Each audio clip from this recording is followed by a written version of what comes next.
Selamat datang di podcast Garda, generasi muda pembangun bangsa. Saya Reza, sebagai moderator yang hari ini yang akan membahas tentang topik yang penting, yaitu desa. Tentunya saya tidak sendiri. Nah, kita semua tahu bahwa untuk menuju Indonesia emas, kuncinya keberhasilan pembangunan ada di tingkat desa. Nah, untuk membahas lebih dalam mengenai topik ini, kita telah mengundang salah seorang tamu, yaitu Praja yang spesial dari Institut Pemerintahan Dalam Negeri atau sering kita dengar IPDN. Yang pertama bisa diperkenalkan dulu Sebelum dengan kita ke materi podcast, saya memperkenalkan diri dulu ya Mas. Nama saya Dr. Ferdian, NPP 32.0422, kelas F1, absen 04, asal pendaftaran Jawa Tengah. Saya sekarang kuliah di IPDN sebagai Madya Praja atau tingkat 3 di IPDN Mas. Pada program studi keuangan publik untuk Fakultas Manajemen Pemerintah. Saya sangat menarik ya mendengar latar belakang Anda yang sangat luar biasa. Saya yakin banyak pendengar kita yang sudah tidak sabar mendengar lebih banyak tentang topik ini. Jadi mari kita langsung ke materi diskusi kita. Pertanyaan pertama, menurut Anda kenapa pembangunan desa dapat disebut sebagai salah satu indikator dalam membangun Indonesia emas? Sebelum kita masuk ke pertanyaan tersebut, saya ingin jelaskan sedikit Mas tentang desa. Desa itu apa sih? Nah, desa adalah sekelompok manusia yang berkumpul atau bertempat tinggal di suatu daerah kecil yang dipimpin oleh kepala desa, yang dimana adat istiadat dan asal usulnya tersebutlah diakui Mas di Undang-Undang Nomor 6 Tahun 2014. Nah, dalam indikator itu ya Mas, desa disebut sebagai indikator bahwa akan menuju Indonesia emas. Itu salah satu indikator penting Mas, karena semua pelayanan publik itu terfokusnya di desa. Semua pelayanan publik, apabila pelayanan publik tersebut meningkat, maka diperlukanlah pembangunan desa Mas. Perencanaan, mulai dari perencanaan, pengorganisasian, sampai dengan pertanggungjawaban dan pengawasan desa tersebut Mas. Sehingga untuk membangun Indonesia emas itu Mas, diperlukan adanya peningkatan dalam pembangunan desa tersebut sendiri Mas. Hal tersebut juga dicanangkan oleh Bapak Jokowi dalam programnya terhadap desa dan desa tertinggal Mas. Tadi ada disebutkan bahwa Anda sempat menyinggung terkait perencanaan. Nah, bisa dijelaskan bagaimana perencanaan pembangunan desa ini? Nah, perencanaan pembangunan desa itu menganut dengan sistem top down atau bottom up Mas. Nah, top down itu adalah kebijakan pemerintah untuk desa itu sendiri Mas. Di mana kebijakan dari pemerintah pusat bagaimana dan dana apa yang digelontorkan untuk desa itu sendiri Mas. Sedangkan bottom up adalah bagaimana masyarakat mengapresiasikan atau mengekspresikan diri mereka, apa yang mereka butuhkan sesuai dengan kebutuhan mereka Mas. Nah, itu yang saya sebut tadi salah satu indikator Mas. Karena kan masyarakat paling dekat dengan desa ya Mas.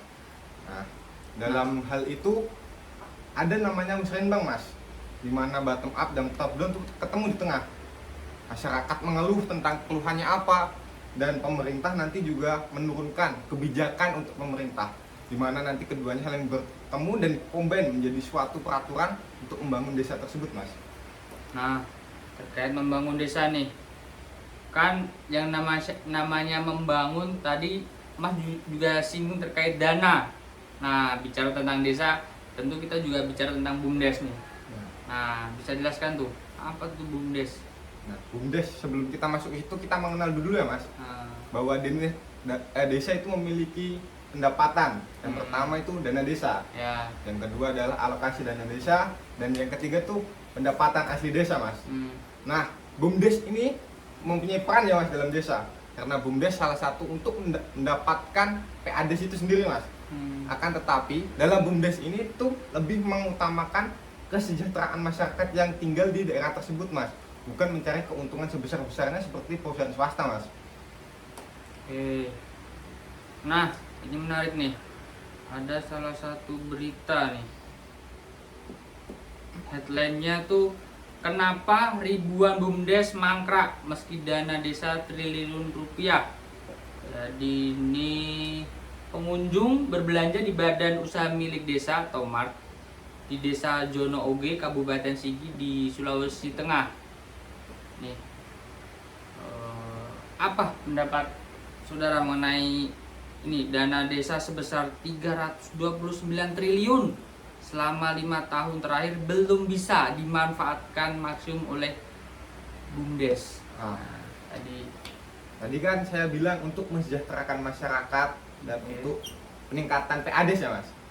Nah di pengelolaan BUMDes ini sendiri kurang optimal mas, dimana tidak ada, yang contohnya saja mas, penggunaan teknologi di BUMDes itu tidak maksimal, kurangnya penanaman investor atau modal yang diberikan lah kepada BUMDes itu tidak menarik juga untuk investor luar untuk berinvestasi ke BUMDes mas. Nah selain itu juga ada pegawai, faktor internalnya mas.